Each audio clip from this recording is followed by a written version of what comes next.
여러분, 우리는 주의 임재 없이는 아무것도 할 수 없습니다. 그래서 소명에 대해서 한 걸음 더 나가기를 원합니다. 특별히 외적 소명과 외적 소명을 이루는 우리의 마음의 태도, 다른 말로 우리의 행동 양식이라고 말할 수 있겠죠. 그래서 특별히 외적 소명과 그 외적 소명을 이루어가는 우리 마음의 태도, 행동 양식에 대해서 알아보기를 원합니다. 하나님과 호흡하고 생명적 관계를 할 때에 영이요 생명이신 말씀이 내 생각이 되고 내 감정이 되고 내 육체가 되는 것입니다. 그것을 함께 경험하기를 원합니다.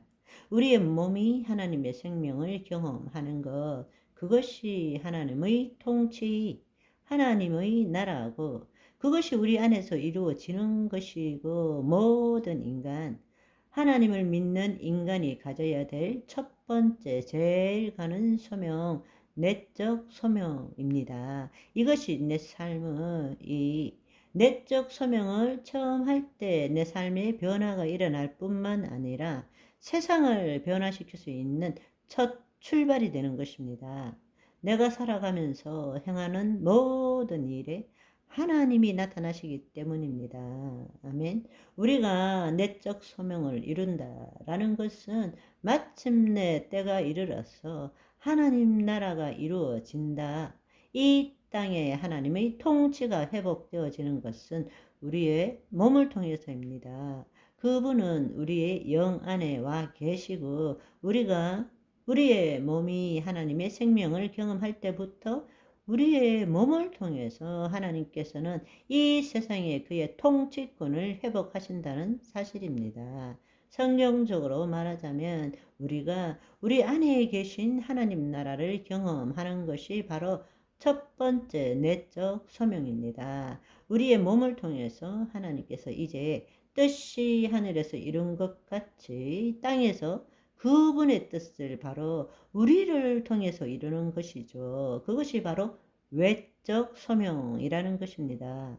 늘 그리스도 안에서 하나님의 영 안에 우리의 혼이 거함으로써 우리의 마음을 새롭게 함으로 변화를 받아서 하나님의 선하시고 기뻐하시고 온전한 뜻을 분별하며 살아갈 수 있다라는 것입니다. 아멘. 바로 그때에 하나님께서 우리를 통해서 그의 영광을 드러내시는 것입니다. 하나님께서는 우리가 계획한 목적을 달성할 때에 영광을 받으시는 것이 아닙니다. 많은 사람들이 착각하고 있어요. 우리가 하나님을 위해서 뭔가를 하기 위해서 계획하고 목적을 달성할 때에 하나님이 영광을 받으신다고 착각하고 있습니다. 그렇지 않습니다. 하나님께서는 우리의 삶 자체를 통해서 영광을 받으십니다. 이 피조 세계가 변하기 위해서는 먼저 하나님의 자녀인 우리가 변해야 된다는 것입니다. 우리를 통해서 하나님의 통치권이 회복되어야 한다는 것입니다. 우리를 통해서 하나님의 영광이 나타나야 한다라는 것입니다. 그러나 현실은 어떻습니까?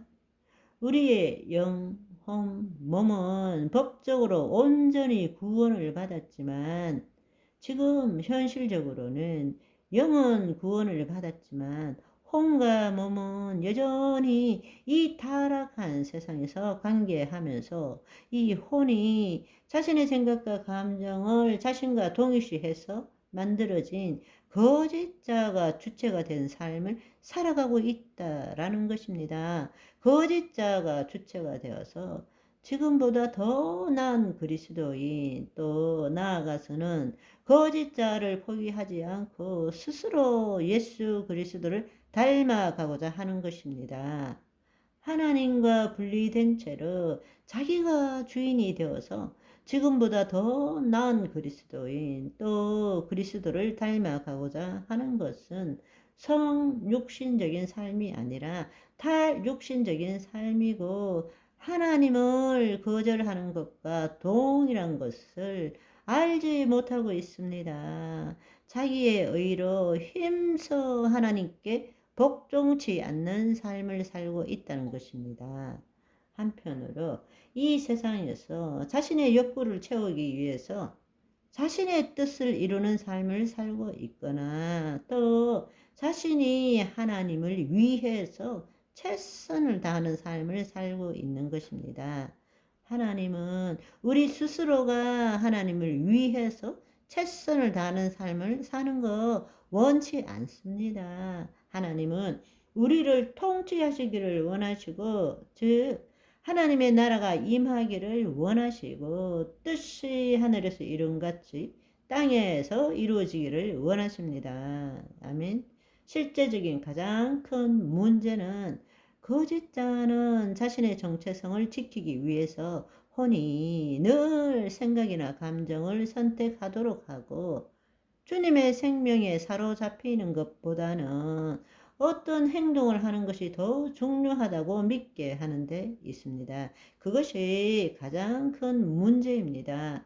우리가 속고 있는 것입니다. 우리는 하나님 앞에 잠잠히 거할 줄 알아야 되고, 하나님의 생명이 내 몸을 통치하는 것을 경험할 때부터 우리의 모든 행위가 의미가 있고 가치가 있는 것인데, 마귀는 지금도 우리를 속이고 있는 것입니다. 하나님의 생명을 경험하는 것 없이 가만히 있으면 불안하고 두렵게 만드는 거예요. 뭔가를 행하게 만들고 뭔가를 생각하게 만들고 이 세상과 우리의 몸이 관계하기를 원하게 만든다라는 것입니다. 그 말은 세상의 종로로 하도록 만든다라는 것입니다. 너희는 가만히 있어 내가 하나님 됨을 알지어다 말씀하십니다. 가만히 있고 아무것도 하지 말라는 것이 아니에요. 먼저 내적 소명이 이루어져야만이 이 땅의 삶이 의미가 있고 우리가 행하는 모든 일마다 주님이 그의 통치권을 회복하신다는 것입니다. 저와 여러분의 오늘이 내 안에 계신 하나님이 나타나는 것에 목적을 두는 삶이 되시기를 소망합니다. 바이바이.